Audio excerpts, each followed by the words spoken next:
our very own Jack Benjamin, reporter with the Media Leader, who'll be talking with Alice Baines from OMD. This is the value of context as a basis for targeting. Please put your hands together and give them a very warm welcome.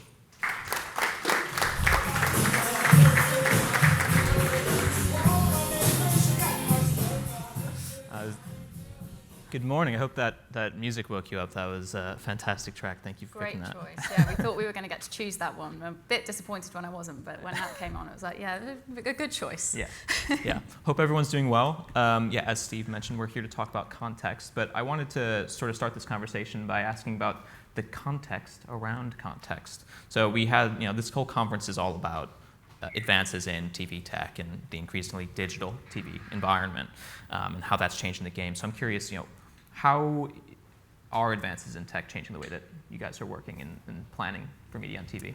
Yeah, great question. I think obviously before we sort of think about where changes are happening and where we're going, it's important to think about like where we've come from. And I think that's been really different when we think about the different variety of clients that we work with. So obviously, OMD, huge media agency, we've got lots of different clients kind of with different brand objectives, different business objectives that we need to help achieve with our media plans. So at one end of the spectrum, you've got these huge advertisers that are very much kind of traditional advertisers, really, like very TV first in terms of like linear TV. And for them, connected TV has really always been about extending reach of linear TV. So following that audience that have been moving away from linear viewing into digital viewing and making sure that we're not kind of losing any reach as those audiences migrate. At the other end of the spectrum, we've got clients who are very much digital first and historically might not have run any TV activity, are very much performance-based, and for them, connected TV is really an opportunity to reach their potentially niche audiences in a TV environment, so accessing that like premium TV content, but not having that huge entry cost point that is sort of sometimes associated with linear TV. And where does contextual advertising come in? I mean, are certain types of brands or advertisers briefing you more and saying, actually, we want to try more of this? So I think in terms of context, it's not necessarily something that clients are coming to us and saying that they want. It's more recommendations that we're making that will fit within their strategy or within the strategy that we've recommended to deliver their business objectives. And that really kind of changes, again, depending on the client, depending on the brief. That there's lots of ways that context can be useful when we think about advertising in TV. And I think it's not a new thing when we think about context and sort of AV. With linear planning, context has always played a huge part, whether that be thinking about what program you're going to use for your sort of big launch spot, or whether it's thinking about, moments and mindsets and the mind frames that we might want to reach people in. So thinking about our clients specifically, Compare the Market are obviously a huge TV spender, and for them, they've got these really like entertaining TV ads, and so they're going to want to reach people when they're in that kind of laid back mindset or mind frame where they're sort of ready to be entertained. And so reaching people in programs that are also entertaining means that we can reach people in that mindset. So that's something that we've been doing kind of in linear for forever. So it kind of doesn't change when we start to think about like connected TV and the contextual opportunities there. What the difference is that we now have more opportunities and more sort of targeting opportunities to be contextual within connected TV. So one of the things that we've had sort of broadcasters and various media owners coming and speaking to us about a lot recently is the ACR technology, and so being able to contextually target not just at a program or genre level, but being able to target contextually to the degree of a scene level within a program, which is a really interesting concept, and I think like raises a lot of questions for us as planners, and it gives us a lot to think about. So, you know, where previously if we wanted to kind of reach someone in gardening content, for example, there might have been this huge like variety of gardening shows that we could access. But now if someone's, don't know, doing the gardening in Coronation Street, that opens up a huge amount of scale of potentially reaching someone against gardening content, but in additional programming. So yeah, I think it's interesting. It does bring up some sort of questions in terms of what if there's an episode of Coronation Street that does feature gardening and yet it's extremely depressing or tragic, or I've never actually seen Coronation Street, so fill me in if I'm way off base here, but American talking. Does that change the type of strategy that you take? Because you mentioned there's opportunities to access emotion through contexts that are even, you know, at the scene level. But does that necessarily translate to the emotional state the audience is in? And are brands worried about that? Yeah, so I think it's really interesting, like coming on to that kind of like point of brand safety, because it's almost like, and it's something that when we're talking about like digital display, for example, we would be like, context is obviously so important there for us to be making sure that we are in a sort of brand safe environment. And I don't think it's something that we talk about as much in a kind of TV space, especially when we're thinking about content like Coronation Street, there will be dramatic things happening in that all the time, but because it's a drama, it is like naturally quite a like premium brand safe environment. So it's not, I don't think people are, from the emotion perspective, I can see what you mean. So in terms of like, perhaps you don't, like the negative targeting there. And I think maybe that's a challenge that we have to consider and sort of think about what that might mean. But I'm confident that that's like something that we can work on, and like the sort of conversations that we would be having with media owners when we're sort of like developing those responses for briefs and ensuring that we are making sure that you know what we are doing is going to be in line with the strategy and not going off on those sort of tangents. Do we have any idea how effective contextual advertising is in this medium? Has there been a lot of research done? Do we need more research to understand the effectiveness? Do we know that consumers are able to put two and two together when an ad pops up and there was maybe a scene about gardening, and then they're thinking, or is it a subconscious thing? I mean, how do we unpack all that from a measurement standpoint? Yeah, for sure. I think like the impact of context and like contextual relevance is sort of quite well established across channels. But CTV is obviously, there's like new and emerging technologies that, you know, obviously because by nature of being new, there's something that we're still sort of it's a space that we're still kind of entering into. One example that we've done at OMD, one of our clients, Tourism Ireland, we worked with ITVX and Idyllic, who are a dynamic creative optimization agency, to sort of drive contextual relevance of Tourism Ireland's TVC to try and get people to visit Ireland. And we had a few different triggers for that would drive that additional relevance. One of which was sort of time in week, so thinking about like whether we're reaching people in, you know, midweek or weekend. Another one was thinking about the genre of the content that we were going to be targeting them in. And so for day of week, like as an example, we had it was an ad frame around the TVC with copy in it that would make it like more relevant depending on that moment. So for time of week, we had it was a way to spend a weekend, and then the cut from the TVC was like a list of all of the things that you could do in Ireland.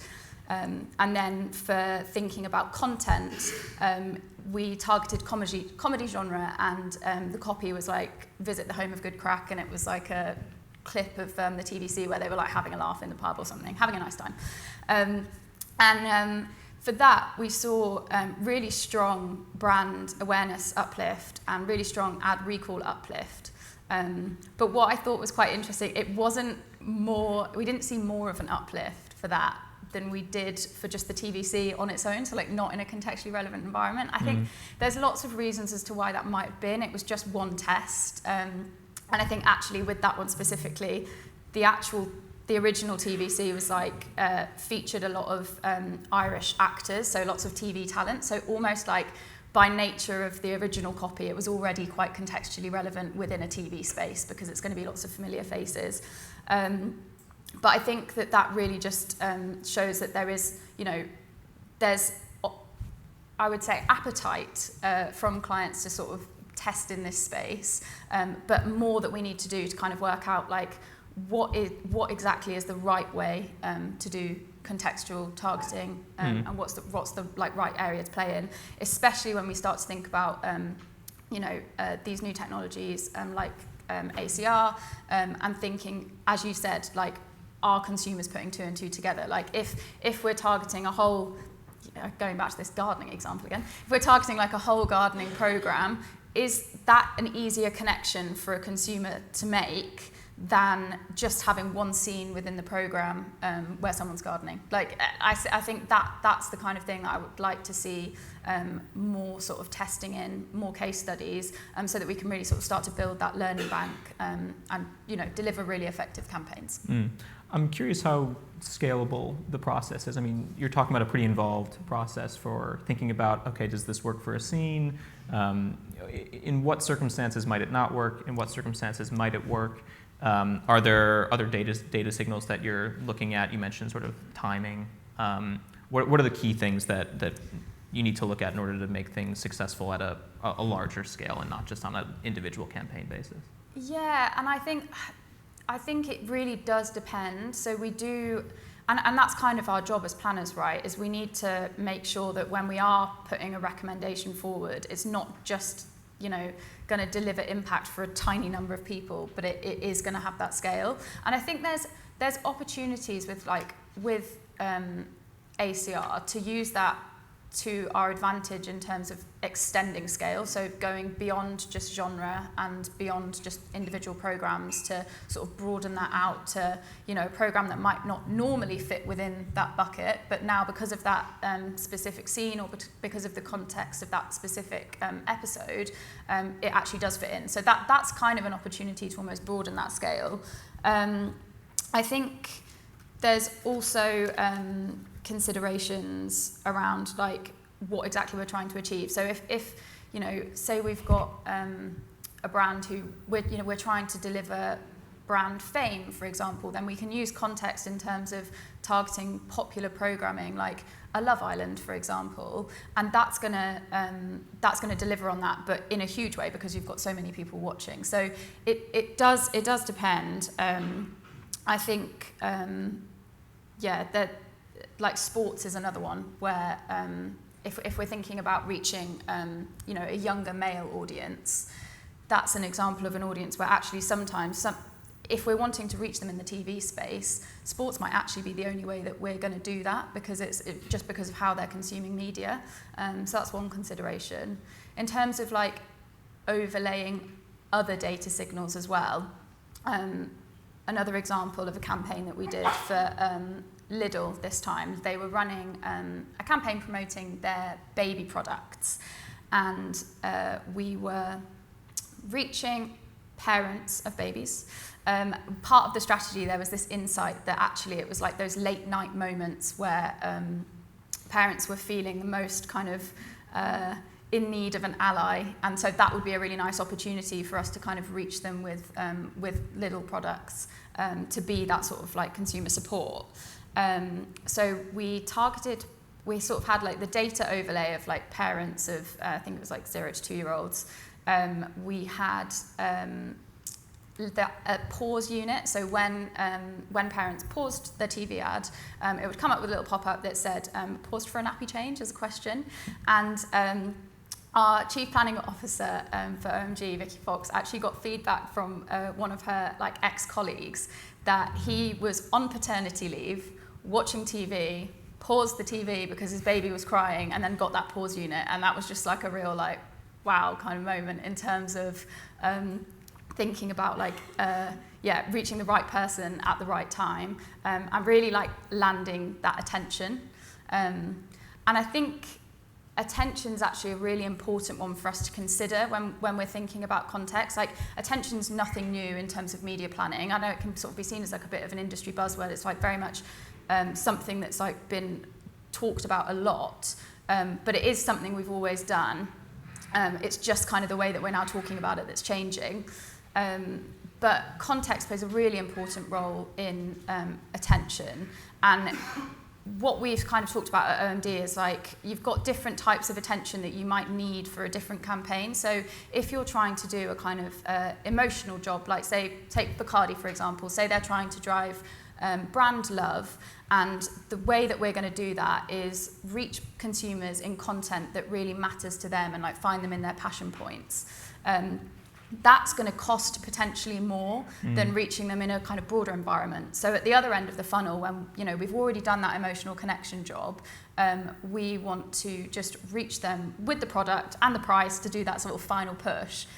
In that instance, context might not be needed because we're going to pay a premium for that, and we've kind of already done that big emotional connection job with our sort of upper funnel activity.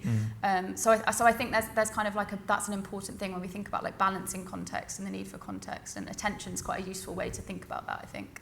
We've got about 20 seconds, so very quickly, what advice would you give to other planners in the space that are testing this out? Yeah, I think having a really open dialogue with media owners, being really like aware of all of the different opportunities that there are out there, and then really just thinking and like bringing everything back to your business objectives, and how you can use the new data and targeting capabilities that we have in the CTV space to achieve those. Great. Everyone, please join me in giving Alice a big round of applause.